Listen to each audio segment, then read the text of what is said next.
Hello Redditors, welcome back to Tales Against Humanity. Now, let's get started. In today's episode, Cheat on me? I will destroy your cushy life. Using my parking space? All good, you will be using it forever. Director said process contracts faster and don't fuss over details, okay, you'll lose bonus. Partner with limited authority over management. Playing from workers' dugout though. Before I get into the revenge, let me preface it by saying this: the third party involved and I are still friends and still talk to this day. Also, English is not my first language, but I'm working on it. This happened a little over a decade ago, and I had the perfect life: great house, great husband, great car, great job. The American dream. Soon, that dream turned into a nightmare when I discovered my husband was cheating on me. It started small, basically the typical signs: coming home late, ignoring attempts to get intimate, making excuses, etc. Then, one day, I had a notion to go through his phone. Huge mistake on my part. Not only was he cheating on me, but he was doing so with a guy. I'm okay with the LGBT community, and I don't have a problem with my husband wanting to explore other sides. The problem is that he didn't have the ahem to tell me what he was doing. I had located the other guy, and we became fast friends. I found out, via the guy, that my husband had a Grindr, gay dating app, and had hooked up with more guys. Together, the other guy and I came up with a plan. He had tricked my husband to agree to a hotel room that night, for some alone time. In the process, he had gathered some very incriminating evidence of my husband's, what's the word for not being faithful, and thanks to my father, I had a prenup that terminated marriage of said lack of faithfulness had evidence. My doofus ex-husband showed up, while I was hiding in the bathroom. The other guy was playing his part well, telling my dope that he was going to the bathroom to freshen up. That's when I came out, with the evidence and the prenup, the section highlighted in the contract. I told him I was getting everything, and he was done for. He bolted. The fallout: when I took him to court for the divorce hearings, I had requested that I got the house and his car, since it was in my name. Thanks to Daddy Dearest, I was the primary breadwinner of our family, so I got what I wanted, and got to keep my assets. He lost everything but his crappy Nissan and his clothes. He had tried going back to the other guy, now my good friend, but that didn't work. In the end, my ex had to move back in with his parents, and I think he's working at Target, last I heard. I don't care. Hell hath no fury like a Latina scorned. Story 2. Using my parking space? All good, you will be using it forever. So I'm living in Japan now and hear people ride bicycles a lot. You can't leave your bike anywhere and you have to pay for parking, between $1 and $2 per day. There are very few free parking areas for bicycles. Most people leave their bikes at the same place, so they pay monthly because it's cheaper, and you have your own space. This started a couple of weeks ago. Someone in my building started having a guest who decided to steal my bicycle parking space whenever they came to visit it. Sometimes they stayed the whole night, so I had to go to the station, pay $1, and come all the way home walking, which meant I would need to walk to the station the next day, getting up earlier, walk like 20 minutes to the station while carrying my heavy bag. All the bicycle spaces have a number, which means they are reserved for someone. Mine is the 105, but this F***er decided to take mine whenever they came to visit. The second time this happened, I told the building manager, but they didn't do anything. The third time I saw the bicycle there, it was the same red expensive bicycle. I left a note in Japanese saying, please don't leave your bicycle here, this is my space, and I am using every day. I found the note taped, with the tape I used to tape it on their bike, to my parking space, and it had a couple of bad words in Japanese at the end. Basically, he was not only stealing my space, but making fun of me by insulting me. Fine, it's just fine. I probably wouldn't have done anything about it if he hadn't written those words. This triggered me and got the worst in me.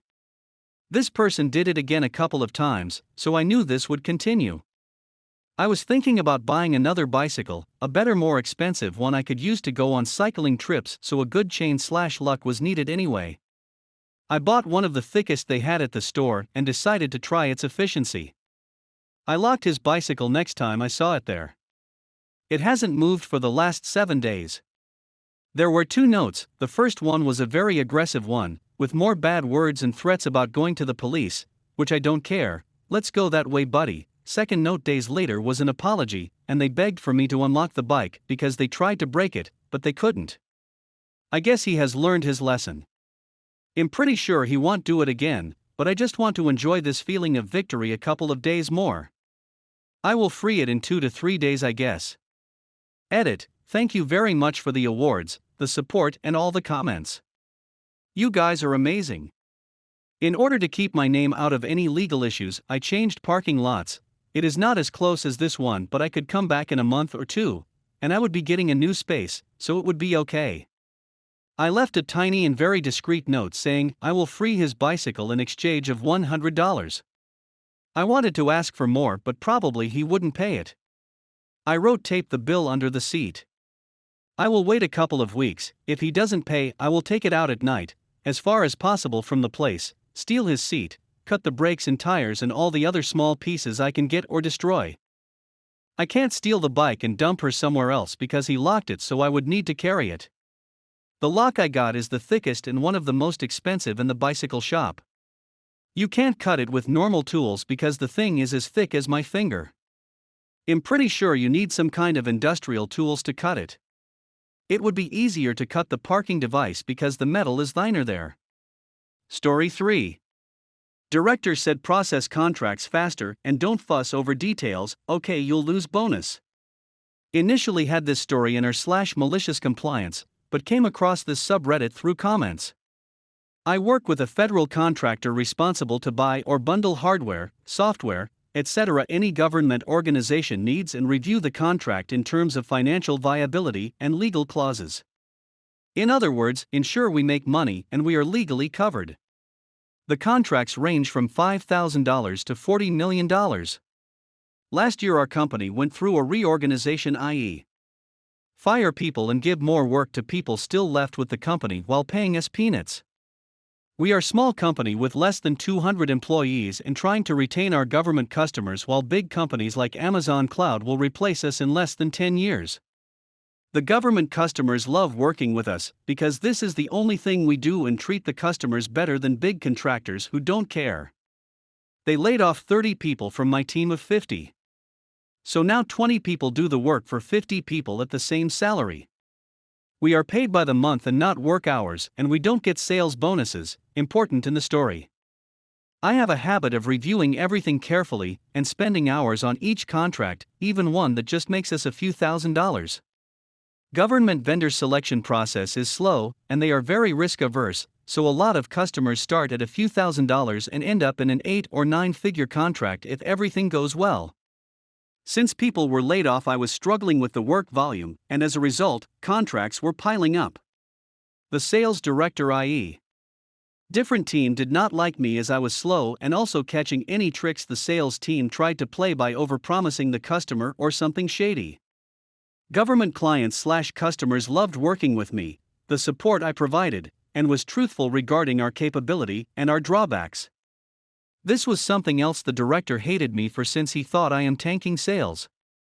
However, almost all my clients were repeating customers for over a decade.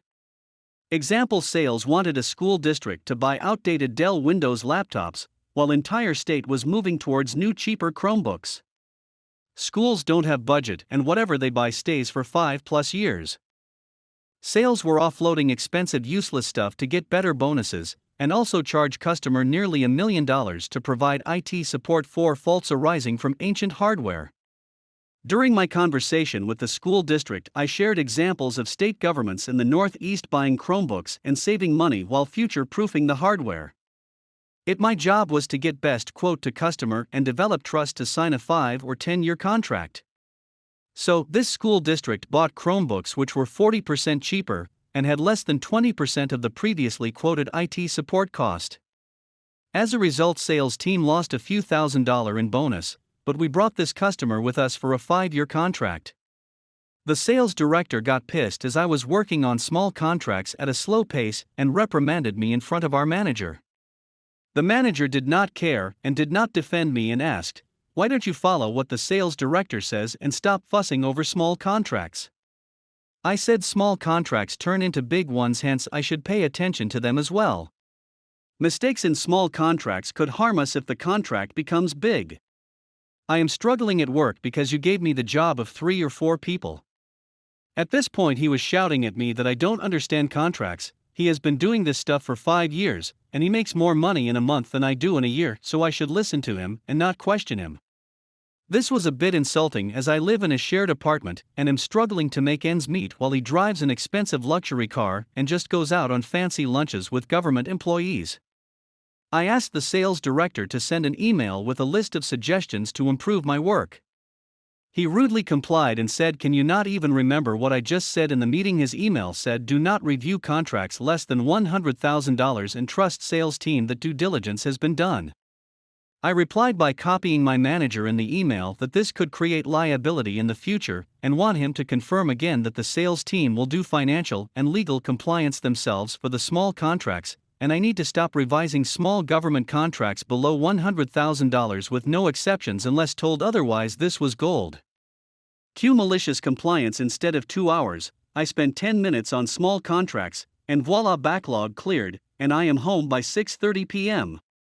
Now, a contract worth $10K comes through. I found some issues with this contract since it said that we offer 30% rebates to our software providers.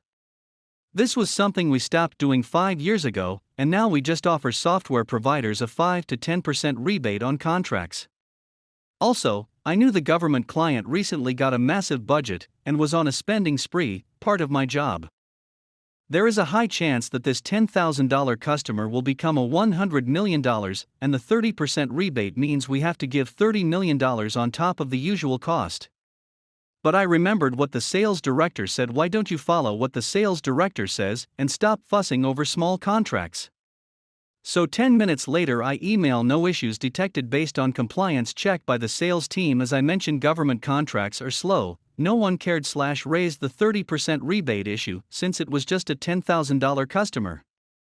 10 months later the state government customer said they want to work with us and get at least the same terms or better terms for a new $50 million contract. This was the largest contract in our company's history. The sales director happily gave him a handshake deal that we will offer the same or better terms. Government can legally just buy more on their current contract, so the sales director had no issues promising the same terms. Given contract size, everyone from legal, IT, and finance gets involved to work on just one contract. For 3 months everyone worked on one contract. The sales team was giddy that they will get $1 million bonuses. I don't get a sales bonus to ensure I protect customers and the company. The finance team finishes their review and said the company is going to lose $8 million and not make any money. Everyone is shocked. The sales director gave a deal without checking with us, and we cannot go back on something we offer. Changing contract terms is frowned upon by the government, and they have legal contracts stating nothing will change. We are legally obligated to offer the government the same terms for 3 years. The legal team says we need to take a hit on our balance sheet and swallow the losses. The CEO called a big meeting in a fancy conference room with big TV screens, and everyone had to find a scapegoat to take the blame. Every department lead, managers, and people involved in this contract were summoned. The sales leader had to explain to his team why they won't get bonuses on this big contract they spent over 3 months. Finally, legal and finance meet and share their findings. We lost money due to the 30% rebate clause. The sales director goes crazy and blamed me in front of everyone and asked me to pack my stuff in front of 30 people. Follows by saying I am terrible at my job despite 100% customer satisfaction. I calmly opened my laptop and connected the display cable and opened Outlook while displaying his email on 3 big TV screens stating that I should stop reviewing small contracts. While all 30 people read the email with a faint smile, I await the sales director's reaction. He goes into rage mode claiming I misunderstood his email and am terrible at my job. Then I scroll down where he ignored my warning regarding potential liability to the company, and his response explicitly asked me to ignore that. His face turned white when he realized he f'd up. He then blabbered trying to find some other scapegoat, making racist tirades against our IT consultants in Vietnam, and just lost it. Aftermath: I was told to spend 2 to 3 hours on each contract, and the company eventually figured out that it is cheaper for them to hire 20 people like me and pay us $70,000 every year than to take big losses on their contracts. Our team has 40 members now, still less than 50, but enough to offset the contract volume. Because of the losses, sales director had to pay back his previous year's bonus, as he had a clawback clause with the company, i.e., if you screw up, you need to pay us. The sales director had to pay nearly $300,000 and was fired from his job. Present day, he then sued our company for wrongful termination, and we just heard today that he lost the case and now owes us another $200K legal fee. Now, he owes over $500,000 to our company. Update 1. A lot of people may ask, why am I still doing this job which pays less than state wages, and I might be able to make more in other companies? I help government customers buy good stuff from many hardware and software companies, so they don't overpay or rely on one big company. I feel proud when I can save tax dollars and help customers. During COVID, a lot of state governments went remote, i.e., local meetings on Zoom and keeping the government running while working from home. There was a budget freeze due to COVID, the economy shutting down, and since COVID relief bill was months away. This was a time when the sales team had helpless government customers willing to sign anything just to get remote hardware and software. I saw this as extortion, and despite being an introvert who lacks initiative to get promoted, I was able to convince the CEO to offer free 60-day trials of expensive hardware and just charge setup and transportation fees. This was a big risk, but we brought an insurance company to offset any damages.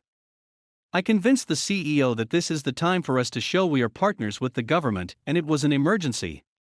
The sales team was mad for a month, then realized that all those free customers were calling us for paid contracts over companies that are 10x our size that would usually win contracts by lobbying or taking government decision makers to expensive lunch or something like Super Bowl tickets.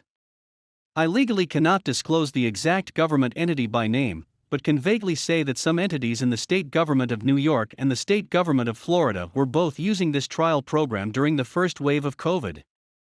I might change jobs soon since we got a 3% salary hike in the current market while the company has nearly doubled its revenue in a few years.